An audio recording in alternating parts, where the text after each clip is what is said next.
Abu Dhabi's non-oil GDP hits a 9-year high and private equity deal-making drops to a 4-year low. You're watching The Daily Brief with Forbes. I'm Ramia Faraj. Abu Dhabi's GDP rose 3.9% in Q1 compared to the same quarter of 2022 to $75.31 billion. Non-oil GDP surpassed the highest quarterly value of the past 9 years, reaching $39.75 billion in Q1 compared to $37.49 billion in Q1 2022. Non-oil activities contributed 52.8% of total GDP, its highest level in 8 years. This was propelled by good performance in construction, wholesale and retail trade, transportation and storage, and financial and insurance services. Dubai's population rose 1.43% so far this year to over 3.6 million. Since March 2022, Dubai's population has risen by 2.3%. The Emirates' population crossed the 3 million mark in 2018. Dubai's 2040 Urban Master Plan envisions the population growing to 5.8 million by 2040.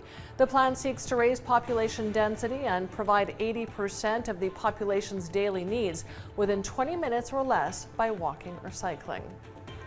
Deal-making by private equity firms hit its lowest in 4 years under pressure from high interest rates, recession fears, and a weak outlook for corporate earnings. That's according to data from Deal Logic, which reveals private equity deal volume slumped 63% from the same period last year to $293.5 billion.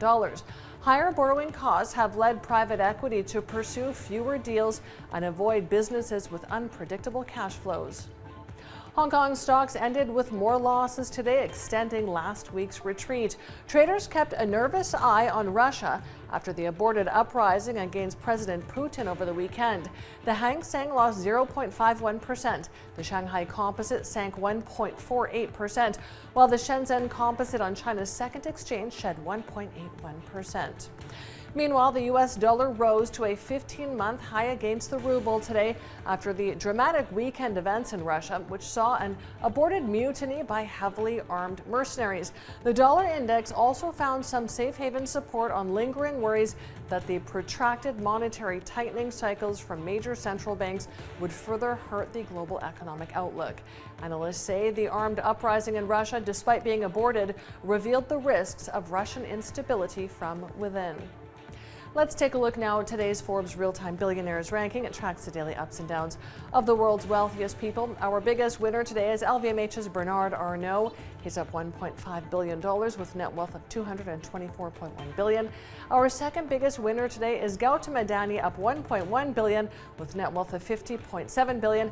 And our third place winner is Indonesian coal billionaire Lau Tak Kwang. He's up $816 million with net wealth of $22.7 billion.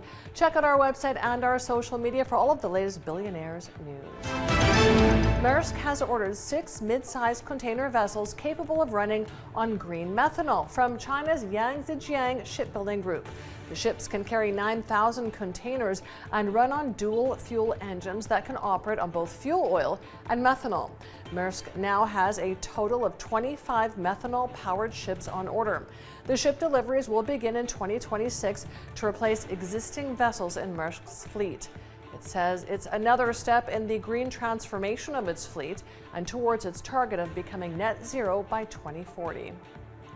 And companies will soon have a uniform set of standards on sustainability issues.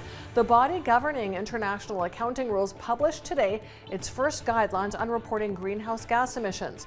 The International Financial Reporting Standards issued its first standards, and they'll be available for use from next year. Currently, most companies report their carbon emissions, but the data often isn't reliable. This poor quality of data and lack of common standards has allowed companies to greenwash their reputations. I'm Ramia Faraj. This is The Daily Brief. Thanks for watching. Bye.